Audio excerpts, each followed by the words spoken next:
What's going on, guys? Welcome back to the channel. Welcome back. Nirvana in Fire is back on the docket once again. Hopefully you guys are ready. Episode 27. We are getting there. I think we're probably about to hit we should be halfway through now. I think there's what, 52 episodes. I believe I'm not remembering correctly. I think there's 52 episodes in this series. I think there's 52 episodes. If I'm remembering correctly, I think there is 52 episodes. So, no, 54 actually. 54 episodes. So we're not quite halfway through yet. I think this episode will mark us being halfway through the series. So that's pretty cool. Episode 27. So thank you guys so much for tuning in. As always, man, I really do appreciate y'all for tuning in and hitting that like button. For all of you guys that are slowly watching the series, as I've said before plenty of times, I did not expect any of my Nirvana in Fire videos to be doing, hundreds of views. You know what I'm saying? Hundreds of views. So there's a lot of new people coming in now. People from even China now is leaving comments sometimes saying that they're glad that someone is reacting to this series. And there's a lot of that stuff. I'm going to be checking out a lot of Asian TV shows.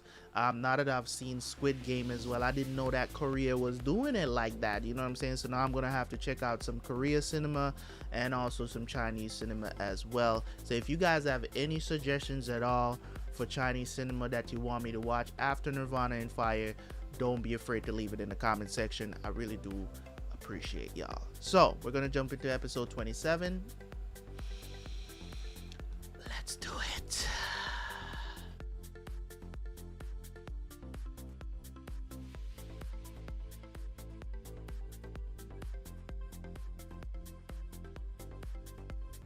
配的这个甜汤甚有效用，朕的精神真是清爽多了。好啊。哎呀，静妃娘娘有心，太医们也有功，可最要紧的是，陛下，您有福分呢。您瞧瞧这点小病儿，2、3日就好了。你这嘴巴倒真甜，哎呀，来，今日这个天气倒是舒爽啊，让人不由得想去走动走动。陛下，这芙蕖虽谢，可玉桂园中的金桂已经盛开了，您不过去赏赏？要说桂花，还是东宫那里开得好。That is not what he wanted to hear. 见岳贵妃面色憔悴，太子的神情也有些萎靡，想必已经反省过了。太子啊，到底是储君，虽然犯了错，但朕冷淡了他这些日子，也该去安抚安抚他。是。老詹，你去安排一下，朕要去一趟东宫。是。等等，不必先通知太子，朕呢，就是想去看看花，免得他多想。遵旨。What is going on?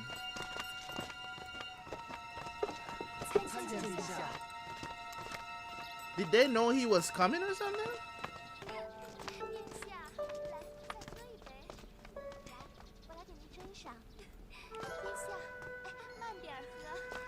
He's not supposed to have any visitors, right?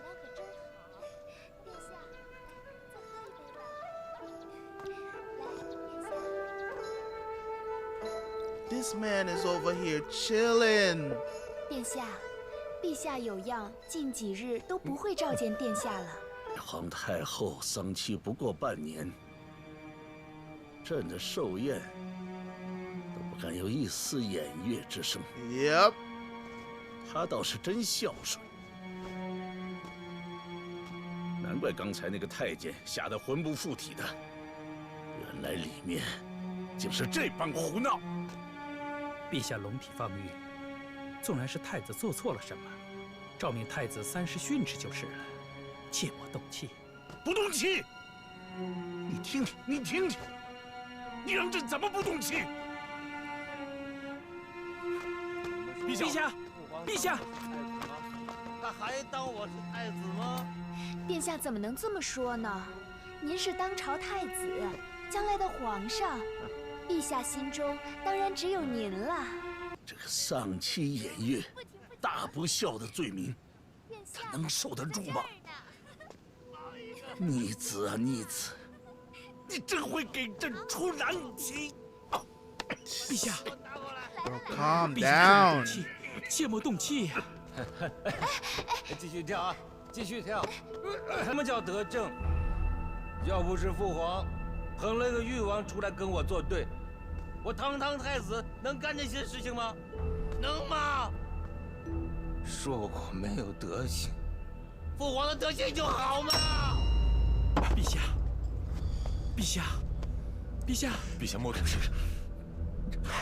陛下，陛下三思啊！陛下，陛下三思啊！陛下， Yo, he wants to kill him, bro.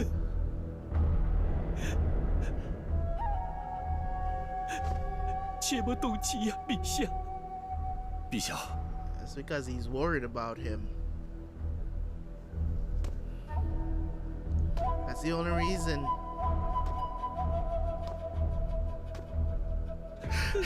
陛下， Worried about his health. How is he going to handle this? He has to punish him now. You got to. You got to take the yo. 陛下，陛下保住龙体呀！陛下，陛下，陛下，保住龙体呀！陛下，蒙挚，臣在。东宫如此怨愤，难道朕真的做错什么了吗？陛下，陛 Nah, 下， bro, he's just trash.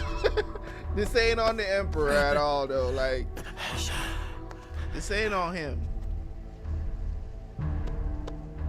What happened? He's looking at his reflection.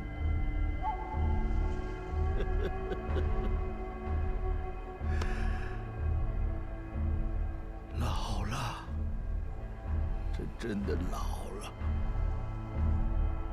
陛下龙体正盛，有的是时间教训 Nigga, 太 stop 子。 lying, bro. 是啊，陛下。 Empress may be like, yeah, getting a little old. You know what I'm saying?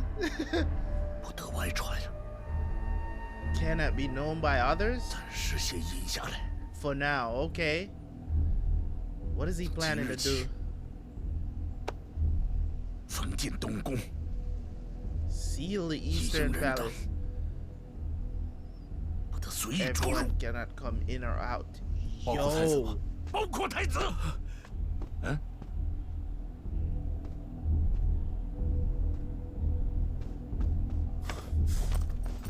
请陛下恕罪。幽禁太子事体重大，禁封口谕，臣难以执行，请陛下赐圣旨诏书。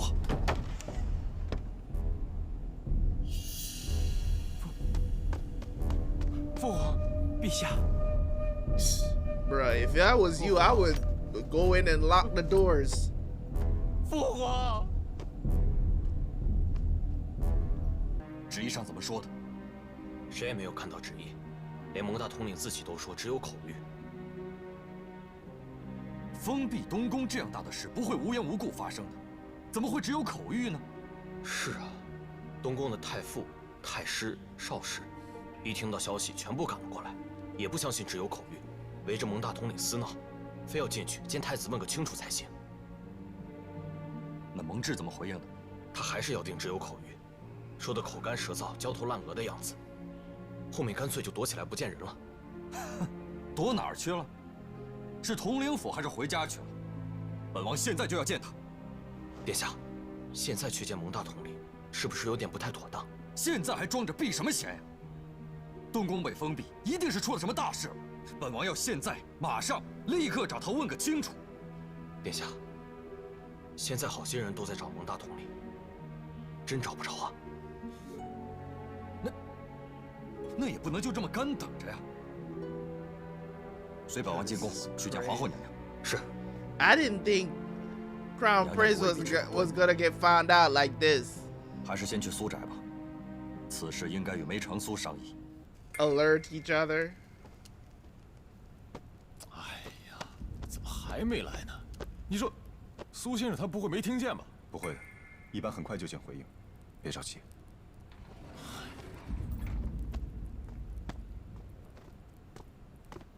苏先生呢？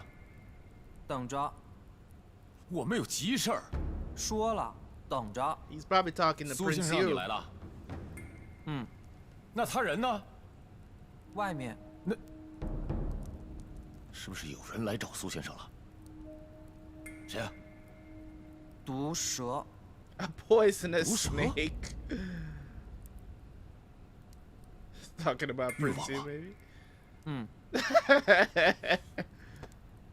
想来是誉王也得到了消息，先要急着商量，我们再等等吧。Meng is kind of left in limbo for this whole situation. 恶心。恶心？谁恶心啊？誉王啊？苏哥哥。你到底在说什么呀？我听都没听懂。飞流，你的意思不是说苏哥哥很恶心，而是说他见了誉王之后就会觉得很恶心，对吗？嗯。Nigga, form sentences. Okay? 誉王是毒蛇，那我是什么？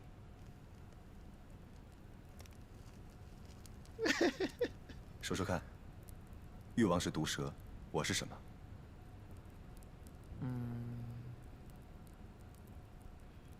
水牛。A water buffalo? Oh shit. Did he catch on to something?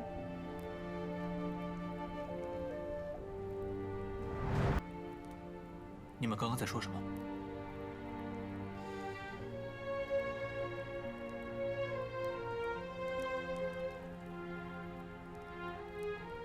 也没什么。我们刚才在聊水牛的事。I think he knows, but he's not gonna say that he knows. 你是不是乱说话了？没有。我跟你说过，那是郡主在开玩笑，不可以学。你也学。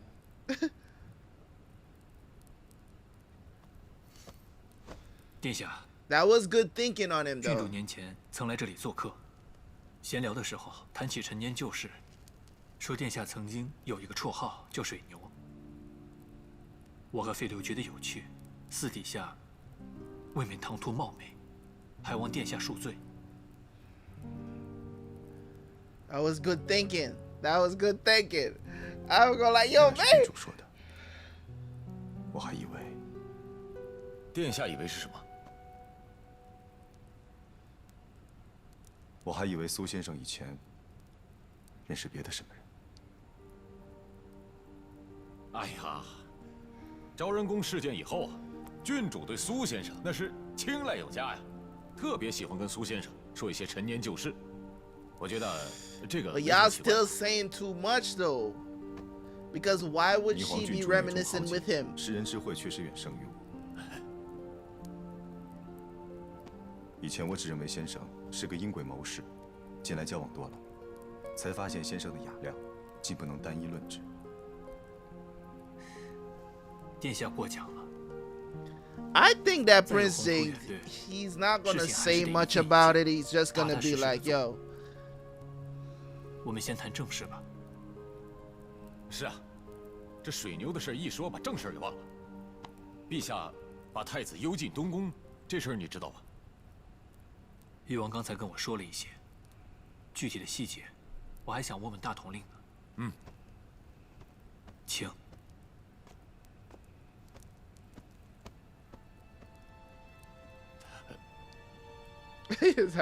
Don't point fingers, man. 现在服侍太子的还是原来东宫的人吗？是啊。现在我责任重大了，我还担心他想不开，干出什么傻事儿来。我专门派人看着他呢。这个太子爷算是废了，但我只是不知道，陛下究竟怎么打算的。如今太子输了皇上的圣心，那是毋庸置疑的。但是按照今日皇上的处置来看，却并没有想马上废除太子。殿下可明白我的意思？明白。东宫处于皇城，现在宫内的防务暂时由禁军接管，但宫外还是巡防营的职责。殿下要多加派人手，严加巡视。就算朝局再乱，东宫不能乱。一旦乱了，就会引发意外。到时候，这都是你们二位的责任。这会儿，我们可不能让誉王得了便宜。是啊，我现在手上连一道明发的谕旨都没有。我跟陛下提过，哎，我每次一开口，那个高湛就把我给打断了，害得我现在只能凭一道口谕在那硬撑着。说到这件事，你还真应该备一份厚礼，去好好谢谢这位高公公呢。什么 Really？ 我谢谢他？凭什么呀？东宫被封闭，事发突然，这正是我们的机会。本王对当前的形势已经考虑过，也找人商量过。现在，想听听各位的意思。殿下，此等良机乃是天赐，绝不能坐等无为，应该联络朝臣，立即上书，请发内阁诏书，明示太子之过。殿下，东宫被禁固然是喜讯，但支持太子的朝臣仍不在少数。微臣以为，朝堂之上不能冒进。何为冒进？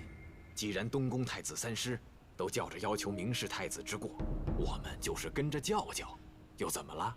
可太子三师找蒙大统领闹了那么久，宫里也没见动静，可能太子也没犯什么大不了的过失。若我们此时逼得太紧，倒显得落井下石了。殿下，我看未必。咱们誉王府和东宫水火不容这么多年，如果不趁势踩他两脚，倒显得有些矫情。机会难得，不可不用，却也不可冒进。为今之计，我们要做的，便是在暗中谨慎行事。东宫那边必须昼夜不停，派人紧盯，只要一有机会，便和里面的内线接头。当务之急，是要弄清楚今天到底发生了什么。朝臣的风向更要掌握，不过事情明朗之前，先不要在明面上弹劾太子。太子自败，是我们的大好机会。这样的机会，上天是不会再给第二次的，所以这一次绝对不能错过。各位清楚吗？请殿下放心。是一番好意，是一份人情。你去谢他，就是知道了他的好意，还了他这份人情，明白吗？不明白。我是个粗人，你说清楚点啊！你说今天高公公几次打断你的话，可是你第一次恳请皇上明发谕旨的时候，他并没有打断你。皇上理会你了吗？没有啊。那他为什么不理会你呢？是因为你没说清楚，还是因为他脑子糊涂了？他要说这个世上谁最了解皇上的心思，那绝不是皇后和岳贵妃，也不是太子和誉王，而是这位高公公。如果他没有机敏的反应、准确的判断，又怎么可能在皇上的左右服侍这么多年，却又恩宠不减呢？就拿今天长信殿的事情来说吧，你几次恳请皇上要明发谕旨，可是皇上都没有理会你，那就说明他当时并没有拿定主意，他担心处置得太重，便无法挽回了，所以他不能理会你。Are you still don't get it？ 还是不明白？Oh my god！ been dying if I was Prince Xian. I would be like, 由中 yo, 书 we 朝阁 still 明 don't 发 get 谕 it. 旨幽闭太子，那总得有个理由吧？不管找什么理由，这都不会是个小罪过。如今太子已被罚毕恭自省，如果再来这么一遭，不废也得废了。所以你今日请求皇上明发的这道谕旨，几乎可以算是一道废除太子的诏书了。Pretty much. 我没这个意思，我没这个意思，我只是想……我知道你只是想更方便的接管东宫，这个意思我明白，高湛明白，皇上也明白，所以他并没有动怒，只是不理会你。但如果你一而再、再而三的请求他，按照他多疑的性格，你说他会怎么想？先生的意思是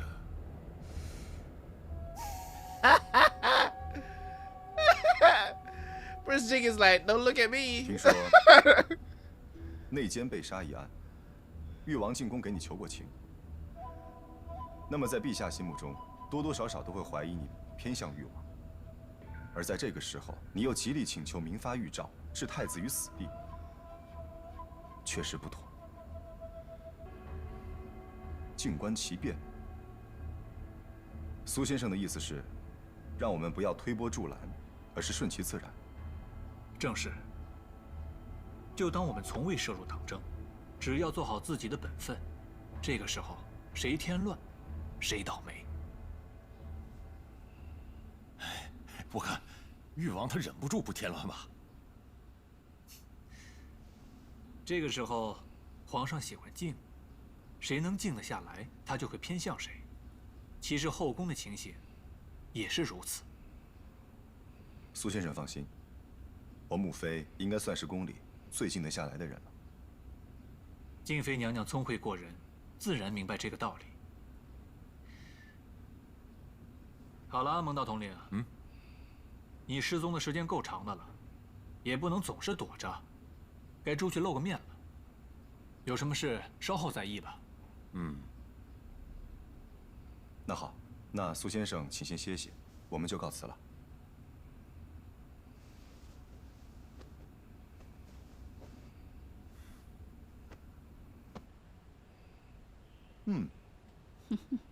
不错。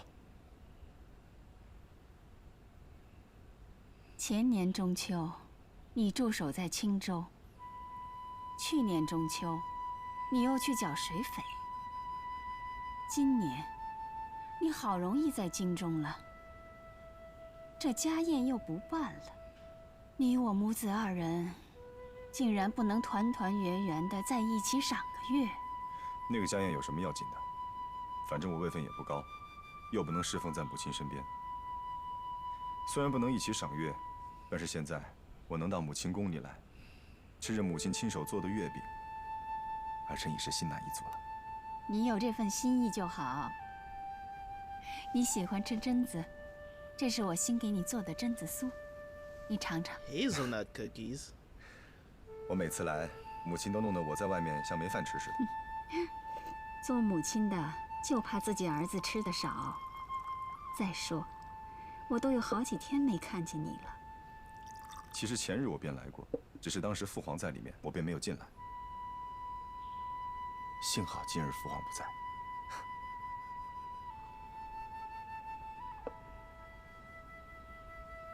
听说今日夏江进宫来了，不知他们又在密谈些什么。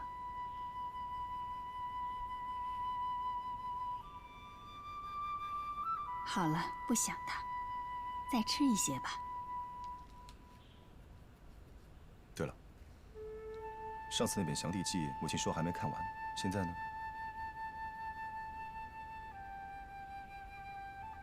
你是想要回去吗？ Yes, that's why I 我 asked. 想看看。Did you lose the book?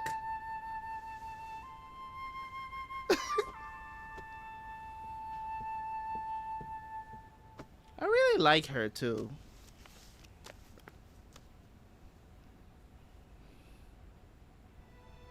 I think she noticed something, man.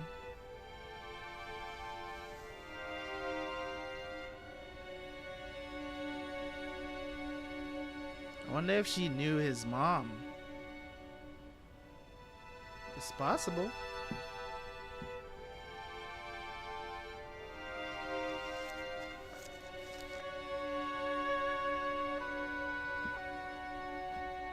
母亲很喜欢这本书吗？是啊，这本游记总是能让我想起进宫以前的那些日子。这游记上的批注，就是你常说的那位苏先生写的吗？是。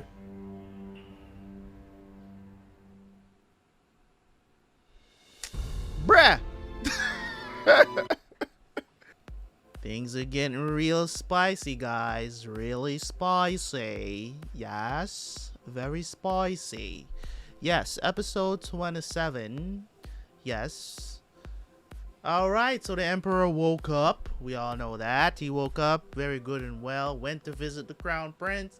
And to his surprise, his son that he thought admired him so much is over there drinking and dancing when he's supposed to be still in the mourning period. So, of course, it angered him. He was angry and ordered Meng to seal the palace. Basically, to seal everybody. Nobody in, nobody out.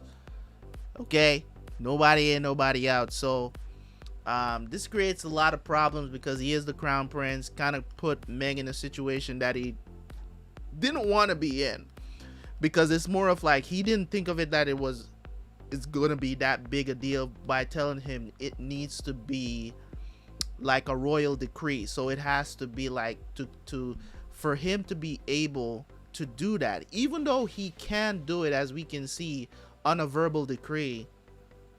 You know what I'm saying? It's like if you're doing something like this, it has to be in writing, is what Meng was trying to let him know. But at the same time, you can't be demanding to get a decree so like this, because you know you can't be so aggressive about it, because then it's gonna seem like you are a supporter of Prince Yu. You get what I'm trying to say? So you can't just go out there and just be all on one-sided like that. You know what I'm saying? If he's saying that he can't do it right now, just leave it at that and do what you need to do, because at the end of the day, you had witnesses. One of the biggest witnesses that you can have is the basically, I would call him, you know what I'm saying, the Emperor's chief of staff. You know what I'm saying? He's the closest one to the Emperor. No matter who you may think is the closest, that dude, Gaeong or whatever his name is. I don't know what his name is, but dude is always, you know, to be honest, now that I actually think about it, he's one of my favorite characters in the show because he does what he needs to do, right? He doesn't let things, you know, go to a point where, you know, he's always taking care of the Emperor, looking after the Emperor and stuff like that. And he's always kind of joking around the way how he talks to the Emperor as well. You know what I'm saying? And he worries about him. That's why I'm wondering if he's like an old friend. You get what I'm saying? Like, I'm wondering if he's like an old friend of the Emperor, like even before he was Emperor or something like that. And they just kind of grow old together and he just chose him to be his assistant, or the one that tends to his needs and stuff like that. Like, I'm wondering if that's the case. They seem like they were old buddies. You know what I mean? That's just how I view him. Like, they were old buddies, or maybe they fought in a war together or something of the sort. Or maybe he was, you know, like the commander of an army or something like that. He was just one of the soldiers that just really admired him or something of the sort. Like, I don't know what their relationship is before he became Emperor, but it seems like he was chosen because, you know what I'm saying, Emperor is always joking around with him, and he's like, you're such a sweet talker, you know what I'm saying? Like, because he always kind of knows what to say to the Emperor to calm him down, to get him to do certain things and stuff like that. You know what I'm saying? So he's always there tending to him. So definitely respect goes out the gun. So they had to kind of bring Mei in and be like, dude, use your brain for 2 seconds, okay? And understand what is going on. You get what I'm saying? You can't just be demanding this decree. Of course they're gonna think, because remember, everything pretty much that these people think of is political. So you can't just look at it and be like, I know Meng didn't mean it like that. It's basically according to his duty. You know what I'm saying? According to his duty is like, if you want to confine the Crown Prince, it needs to be a royal decree. It can't just be a verbal one. Yes, you can do it. You get what I'm saying? I'm saying if I was in that position, I would still be in limbo, but I would follow what the emperor told me to do. Because at the end of the day, assistant guy is there. He heard the verbal decree. So at least I will have some sort of backup. You know what I'm saying? Unless, because assistant guy, he's not playing no political games. He's not on any side. He's just here dealing with the emperor, making sure that he does what he needs to do, gets up out of bed, you know what I'm saying, make sure that his needs are attended to, make sure that all messages gets to him, make sure all reports get to him and stuff like that. That's basically what a chief of staff does for presidents and their cabinet. So yeah, so I think he's like the chief of staff. So in this episode, man, Jing kind of, you know what I'm saying, almost let the cat out the not Prince Jing, but Fei Lu almost let the cat out the bag. Okay, he almost let the cat out the bag, you know, with this whole water buffalo stuff. And I was like, oh, you mentioned water buffalo, that's probably going to trigger something. So I think that I think Prince Jing knows. He's getting a lot of clues, and Prince Jing is not an idiot, and that's one of the things. Like, you can play this off as much as you want to play it off, but I think he knows, but he's going to ignore it because he might pick up on it, because I think he's smart enough to understand that if he has changed his appearance, if Lin Shu has changed his appearance, he just doesn't want anybody to know, and he's pushing me to the forefront to become emperor.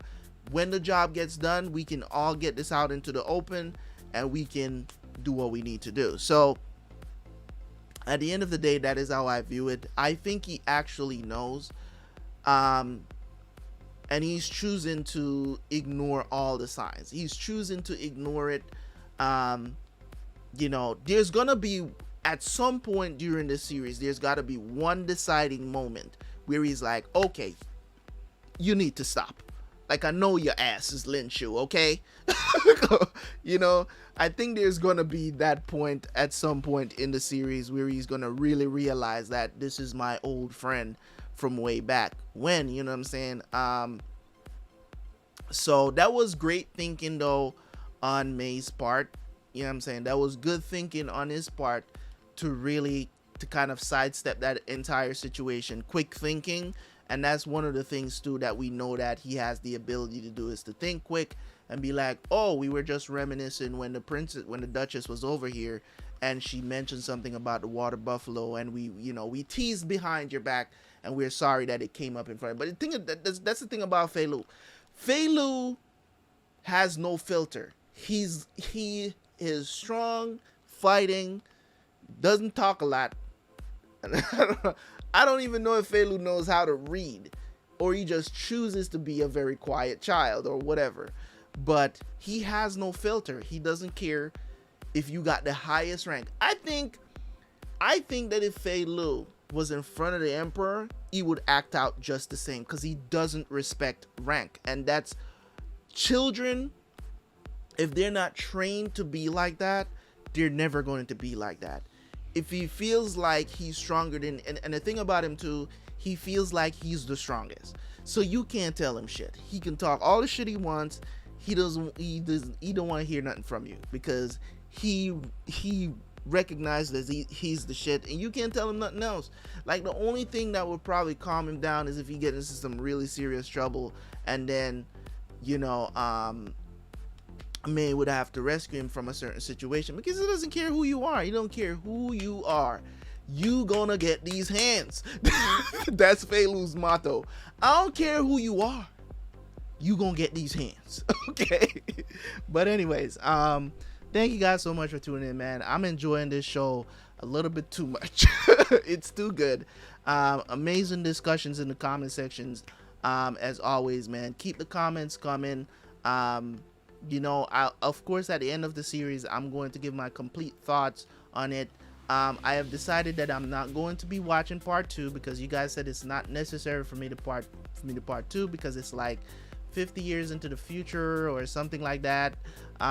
You know, I think the storyline is good enough for Nirvana in Fire. If it was like a continuation of the very same thing that we're experiencing now, maybe like something where they're showing, like, you know, probably like 5 years later, you know, Prince Xian is emperor, like, you know, something happens, you know what I'm saying? Somebody comes back for revenge or something.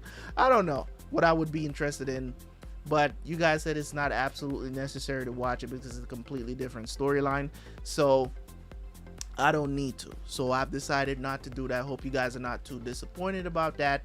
But we got tons of TV shows.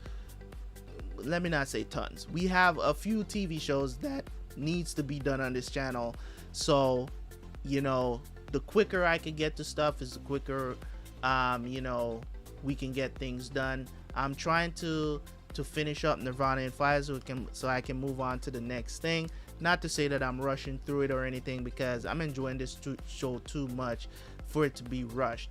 I just know that, you know, for the episodes that have been going on so far, man, oh man, to be only for a show to be only 50 something episodes and be this good is not unbelievable, because as I've said before, you're not gonna have a lot of shows that can do that. I.e., I could give you guys examples, you know what I'm saying, Black Sail, you know what I'm saying, what was it, 10 episodes per season, 10 episodes per season for 4 seasons, that's 40 episodes of this awesome greatness, you know what I'm saying? It's just great, you know what I mean? And you can build a storyline like that. I hate nowadays they're kind of understanding that, you know what I'm saying, you can do a show for 1 hour per episode, do a short season, 8 to 10 episodes, and it's still great, and it can still be great, it can still do numbers, it can, you know what I'm saying? So nowadays they're really taking advantage of that as much as possible. You know, i.e., look at Squid Game blew up, you know what I mean? And now I want to watch more Korean cinema and see what they got to offer over there. But we'll convene for episode 28 next time. Thank you guys so much. Like the video, leave a comment, you know what to do. It's your boy Terabyt Reacts. I'm out. Peace.